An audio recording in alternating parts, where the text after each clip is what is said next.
Salam sejahtera, kita bertemu lagi di channel ini dengan satu lagi kenyataan mengejutkan, kabar duka di mana penyakit misteri datang balik, kulit Ustadz Kazim keluar darah.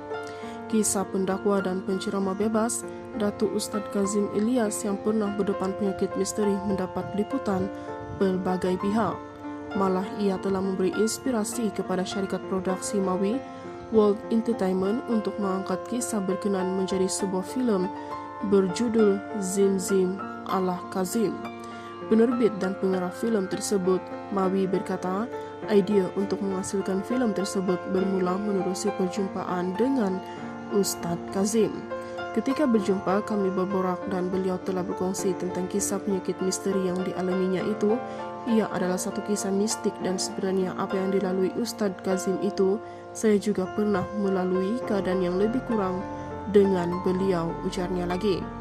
Ujar Mawi, setelah perkongsian kisah berkenaan, akhirnya dia meminta kebenaran untuk menghasilkan sebuah filem yang mengangkat cerita tentang pengalaman yang dilalui pendakwa berkenaan berhadapan penyakit misteri.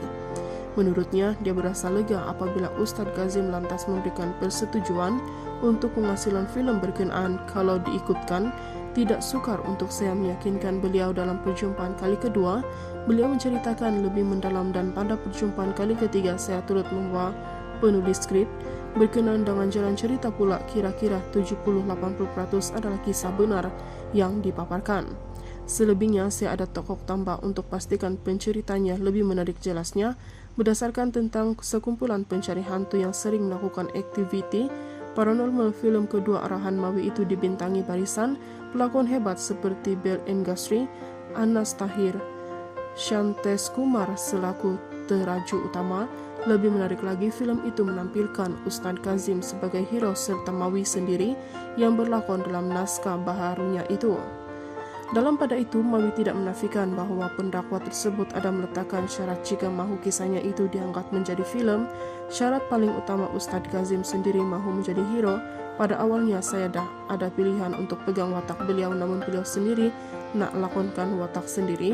Memang agak terkejut juga, namun saya kagum dan keberanian beliau untuk berlakon dalam film itu, jelasnya lagi. Bercerita lebih lanjut tentang pembikinan film tersebut, Mawi memberitahu ia dibuat sekitar 2 tahun lalu selama 15 hari di kawasan sekitar rumah Ustadz Kazim sendiri di Kampung Manjoy, Perak. Ujar Mawi, sepanjang penggambaran ia berlancar, namun mengakui ada berlaku beberapa kejadian mistik. Ada satu masa itu ketika nak memulakan penggambaran, tiba-tiba penyakit Ustadz Kazim menyerang semula, sehingga kan kulit beliau ada keluar darah. Apapun situasi berkenaan dapat diatasi dengan baik, ujarnya. Mengenai film terbaru arahannya itu, Mawi berharap agar penonton terhibur dan dapat menerima apa yang ingin disampaikannya itu.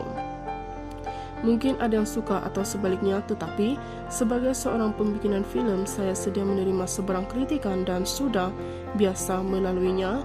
Untuk hasil film ini bukanlah mudah, tambahan pula saya bertindak sebagai penerbit, pelakon dan pengarah. Jelasnya, film Zim Zim ala Kazim akan bermula ditayangkan di pawagam seluruh negara mulai 13 Jun 2024.